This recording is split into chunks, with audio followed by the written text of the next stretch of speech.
la sa akin dito. Ano ba? Bakit akong tinatanong mo dyan? Loko. Oo nga pala. Tingnan mo to. Apartment yan, isang banyo at kusina. 10,000 ang deposit. Okay ba? Para lang dyan ang pinunta mo? Hindi lang tong dahilan ng pagpunta ko. Patrick! Sa Wunamjung Successor Competition, binalak na kawin nila Robert at Victor ang mga sangkap na gagamitin ninyo.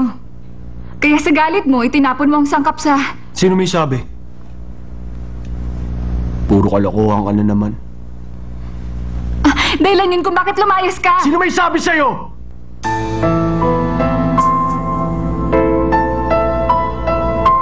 Jenna, hindi ko alam kung saan at kanino mo narinig yan. Pero hindi yan totoo. Huwag mong uulitin yan, ha?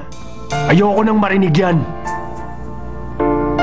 At baka hindi mo na ako makita pang muli.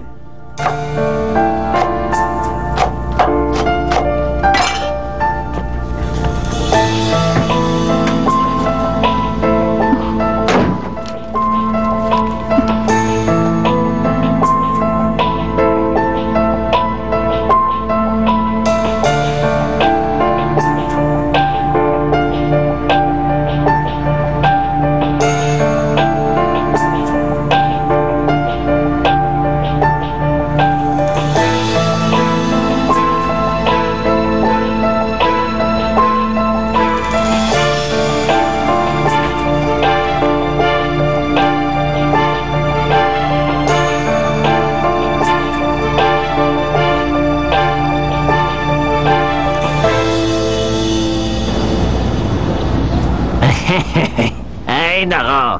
Talaga nga naman ang gagwapo ng mga binatang ito.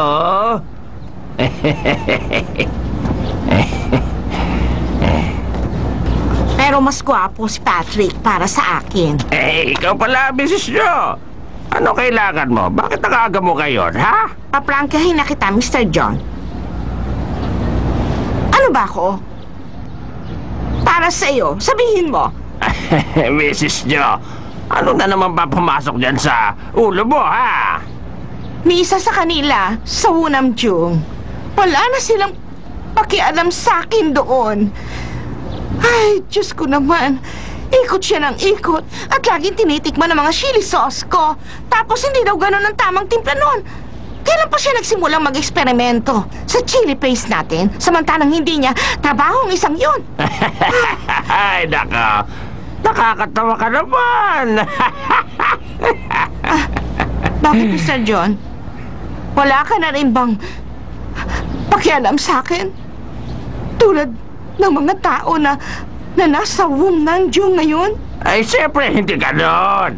Bigla ka kasing dumating dito habang abala ko sa ibang bagay, tapos bigla kang iiyak dyan. Sa harap ko pa. Hindi naman tama yon. Hindi tama yung ginagawa mo yan.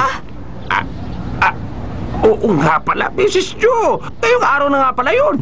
Si Chef O pala. Maaring nakalis na siya ngayon. Tanghali na ako. Sige na. Alis na ako. Maaring nag-uumpisa na sila. Mr. John! Diyan ka na, ha? Mr. John!